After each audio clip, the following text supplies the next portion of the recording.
ఉగ్రవాదుల ఆత్మాహుతి దాడులతో పాకిస్తాన్ అట్టుడికింది. పెషావర్లోని ఫ్రంటియర్ కోర్ ప్రధాన కార్యాలయం లక్ష్యంగా మిలిటెంట్లు విరుచుకుపడ్డారు. ఈ ఘటనలో 2 పాక్ పారామిలిటరీ సిబ్బంది చనిపోగా మరికొందరు గాయపడ్డారు. అక్కడే ఉన్న భద్రతా సిబ్బంది ప్రతిఘటించడంతో 3 ఉగ్రవాదులను హతమార్చారు.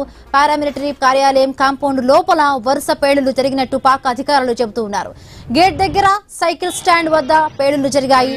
పేలుళ్ల తర్వాత ఉగ్రవాదులు భద్రతా సిబ్బంది మధ్య భీకరంగా కాల్పులు జరిగాయి. రెస్క్యూ బృందాలు ఘటనాస్థలికి చేరుకున్నాయి. పెషావర్లోని పలు ప్రాంతాల్లో లాక్డౌన్ విధించారు.